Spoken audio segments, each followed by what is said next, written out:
नाज़रीन, PP chairman Bilawal Bhutto Zardari चयो आहे त सिंध ते हर तरफ़ खां हमला थी रहिया आहिनि। वफ़ाक़ कराची ते कब्ज़ो करणु चाहे थो, पर सिंध जे वसीलनि ते कंहिं बि सूरत में कब्ज़ो थियण न ॾींदासीं। जेकॾहिं कराची ते ग़ैर आइनी तरीक़े सां कब्ज़ो करण जी कोशिश थी त हुकूमत खे घर वञणो पवंदो। असां हिन हुकूमत खे हलण न ॾींदासीं। हुक्मरान होश खां कमु वठनि ऐं सिंध ख़िलाफ़ साज़िशूं बंदि कनि। हैदराबाद प्रेस क्लब में तक़रीब खे ख़िताब कंदे बिलावल भुट्टो ज़रदारी वधीक चयो आहे त वफ़ाक़ी हुकूमत नालाइकी ऐं नाअहली सबब सूबनि खे फंड पूरा नथा मिलनि।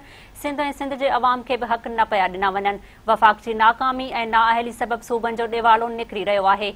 असां कंहिं बि सूबे ख़िलाफ़ साज़िश बर्दाश्त न कंदासीं।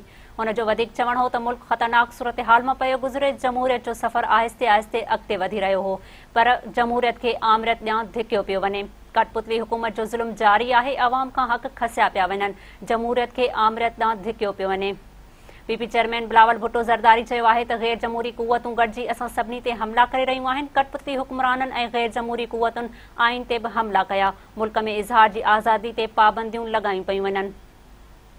हुन जो चवणु हो त इमरान ख़ान मुल्क में माण्हुनि खे सियासी क़ैदी बणाए रखियो आहे। असां सभिनी खे गॾिजी जमहूरियत लाइ कमु करणो आहे। हाणे ग़ैर जमहूरी क़ुवतुनि खे हलण न ॾींदासीं।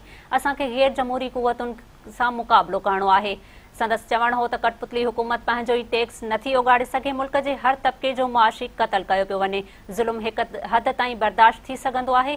मुल्क खे हलाइण क्रिकेट मैच नाहे। हुक्मराननि खे मुल्क ऐं निज़ाम हलाइणो आहे त भुट्टो जे कानून खे मञणो पवंदो।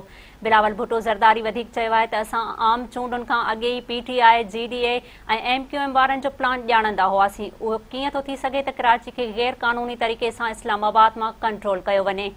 हुन वधीक चयो आहे त कराची ते कब्ज़ो करण वारो मज़ाक़ पियो थिए। कानून वारे वज़ीर कराची ते कब्ज़ो करण जो प्लान पेश कयो। वफ़ाक़ी हुकूमत कराची ते कब्ज़ो करणु चाहे थी, पर असां सिंध जे वसीलनि ते कंहिं बि सूरत में कब्ज़ो थियण न ॾींदासीं।